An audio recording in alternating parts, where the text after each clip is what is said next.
Rock bottom is holy ground. Rock bottom isn't the worst place on earth. Sometimes it can be the best place on earth. Rock bottom is where you meet the real you. And it's going to be the you that survived, the you that rebuilds, and the you that's going to evolve and break past every barrier in your life, every generational curse, every just anything that was meant to stop you. You're going to power through it, overcome it, and show that you're unstoppable, that you're unbreakable.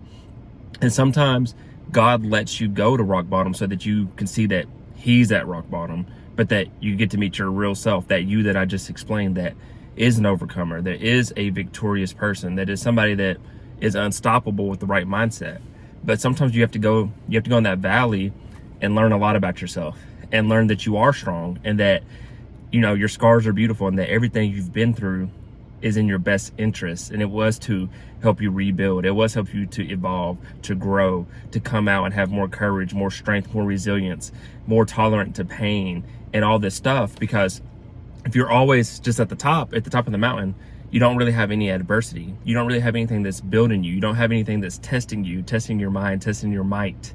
And rock bottom is holy ground. It brings you back to your roots. It brings you back to look within yourself and to know the only way you're getting out is by yourself and with God, obviously, if you're a believer. But you just have to climb your way back out and fight.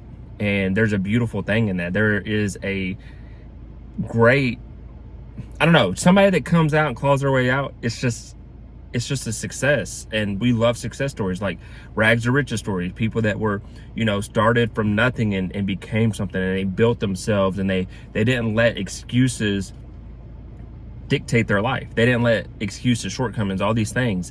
They didn't let a bad relationship or getting fired from their job or their business failing. They didn't let that stop them for persisting and continuing to go. They know that the obstacle is the way, that if you're facing obstacles, that's a great thing, and that adversity motivates a winner, and adversity is not going to keep a winner down, and that if you're in motion, there's going to be some friction. Of course, you're moving. You're not a dead fish that's just flowing down the river. No, you're moving. You're going upstream. You're climbing the mountain. And that's going to have some adverse effects. That's going to have some adversity. That's going to have some pain. That's going to have you having to have some grit, some smart, some strategy. It's a battlefield. Life is a battlefield. Life is a series of winning day in and day out.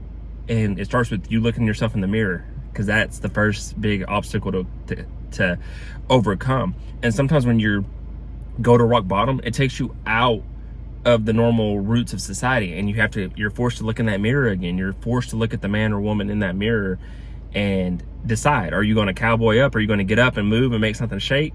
Or are you going to just lay there and bleed and lay there and die out and lay there and die at rock bottom, die in the valley? Or are you going to climb your way out and make something happen? Because here's the thing, you've already done hard things. You've already climbed out of these rock bottoms before. You've already, got out of the valley probably before.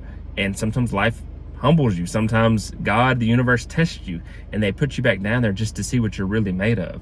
So don't look at it as a bad thing, and don't look at it like you're a victim. Don't look at it like, man, why is life so tough? Why is life against me? No, life is tough for everybody. Life is against everybody, because that's what life is. It's just a big adversity. It's like a big negative thing. But there's beauty in it. There's good days. There's times where you're laughing. There's times where you're celebrating, where you're loved, and all this stuff. So it's just part of life. There's a balance to it, and you have to not take everything so personal and be your best advocate. Be on your own side. Be your best winner. Stop putting a 100-pound weight vest and making it even harder. Just know that everything that happens is in your best interest, even the negative things, and that they're there to build you. They're there to shape your mind. They're there to give you wisdom, and know that and overcome it. And that's all it takes, is you knowing that, having that mindset, and not taking anything so personally, and going out and winning, because you will win as long as you keep persisting and you do not give up. Everything is temporary except for death. So everything else is just a psychological battle in your mind. And some of it might be a little bit physical, but you will overcome and you will win as long as you keep going and don't die out. So I hope you got something from this message. This was Consistency Day 232. If you did, if it challenged you, influenced you, inspired you, any of that, I encourage you to like, share, comment, and subscribe and follow along for more. But other than that, I wish you all peace and blessings on the journey.